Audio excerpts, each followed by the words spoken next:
She did appreciate it to such a degree that at the first moment, feeling how she had wronged you, she did not consider and could not consider everything.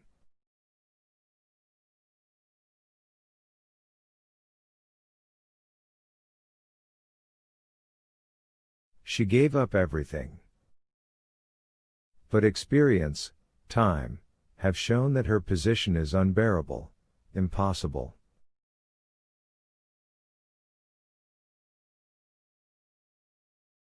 The life of Anna Arkadyevna can have no interest for me, Alexey Alexandrovich put in, lifting his eyebrows.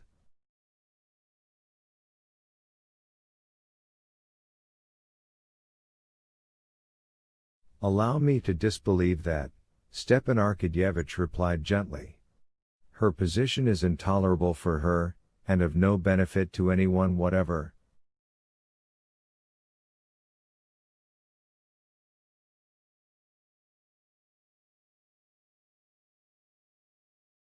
She has deserved it, you will say. She knows that and asks you for nothing, she says plainly that she dare not ask you.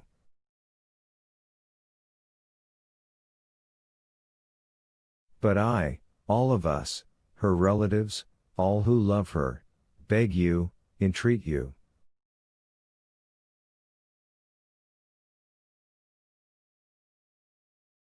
Why should she suffer? Who is any the better for it? Excuse me, you seem to put me in the position of the guilty party, observed Alexey Alexandrovich.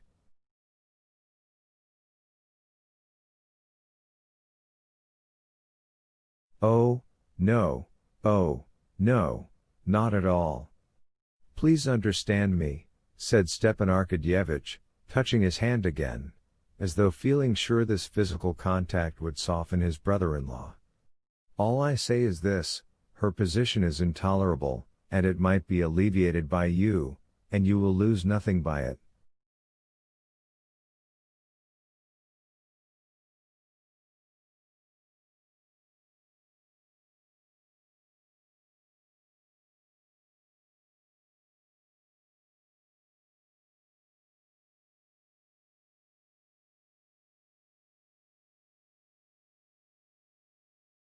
I will arrange it all for you, so that you'll not notice it.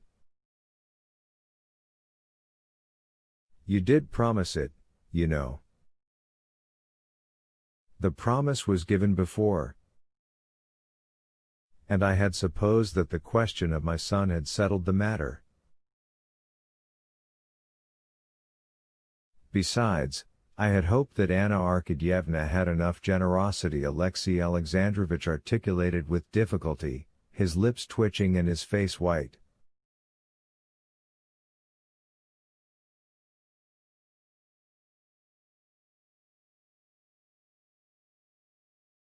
She leaves it all to your generosity. She begs, she implores one thing of you, to extricate her from the impossible position in which she is placed.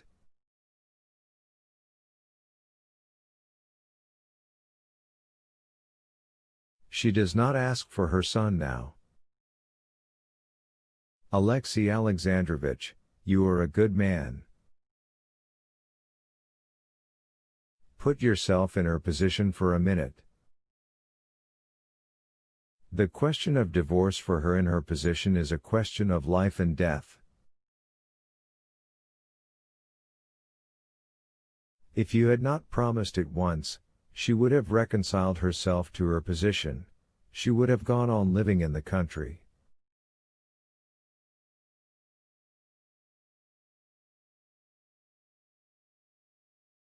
But you promised it, and she wrote to you, and moved to Moscow.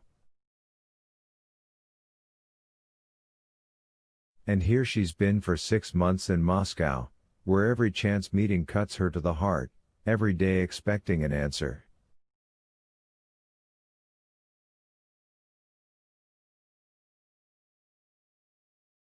Why, it's like keeping a condemned criminal for 6 months with the rope round his neck, promising him perhaps death, perhaps mercy.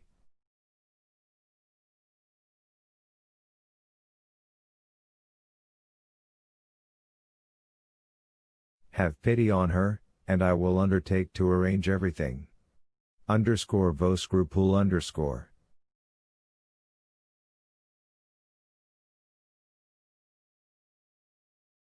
I am not talking about that Alexei Alexandrovich interrupted with disgust.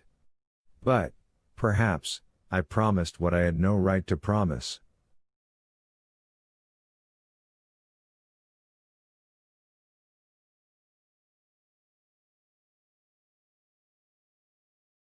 So you go back from your promise?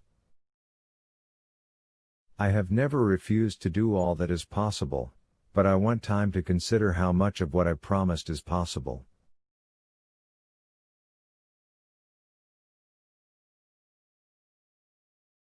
No, Alexei Alexandrovich, cried Oblonsky, jumping up, I won't believe that.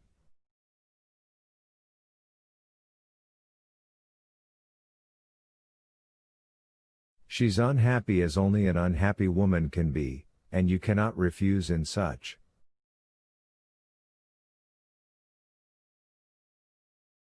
As much of what I promised as is possible.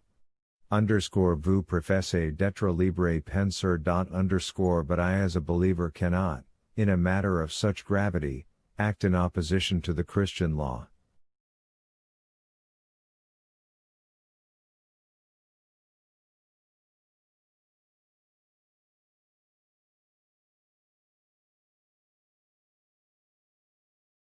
But in Christian societies and among us, as far as I'm aware, divorce is allowed, said Stepan Arkadyevitch. Divorce is sanctioned even by our church.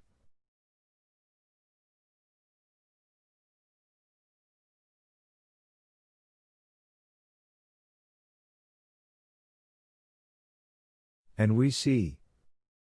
It is allowed, but not in the sense. Alexei Alexandrovich, you are not like yourself, said Oblonsky, after a brief pause. Wasn't it you, and didn't we all appreciate it in you? Who forgave everything, and moved simply by Christian feeling was ready to make any sacrifice?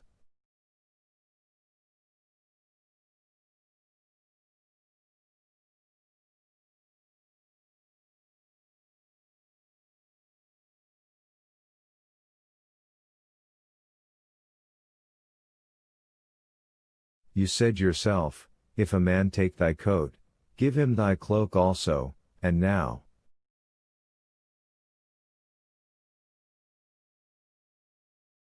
I beg, said Alexei Alexandrovich shrilly, getting suddenly onto his feet, his face white and his jaws twitching, I beg you to drop these subject.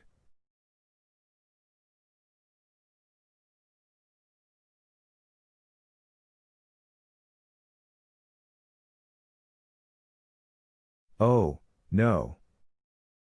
Oh, forgive me if I have wounded you, said Stepan Arkadyevitch, holding out his hand with a smile of embarrassment, but like a messenger I have simply performed the commission given me.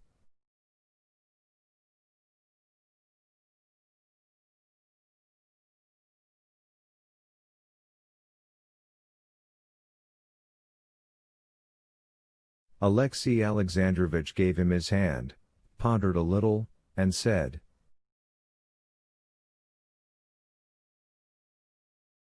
I must think it over and seek for guidance. The day after tomorrow I will give you a final answer, he said, after considering a moment.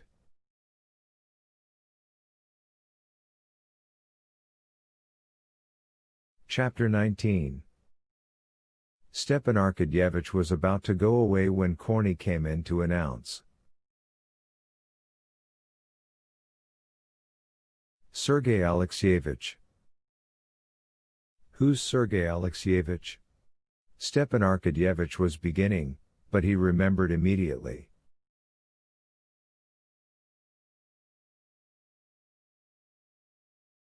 Ah, Seryosha, he said aloud. Sergei Alexeyevich. I thought it was the director of a department. Anna asked me to see him too, he thought. And he recalled the timid, piteous expression with which Anna had said to him at parting,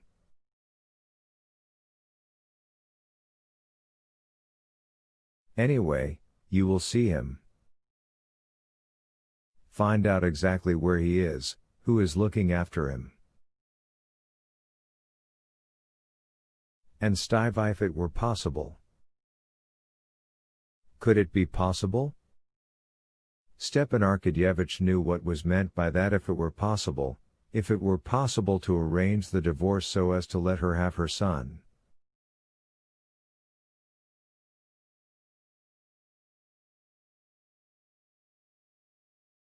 Stepan Arkadyevitch saw now that it was no good to dream of that, but still he was glad to see his nephew.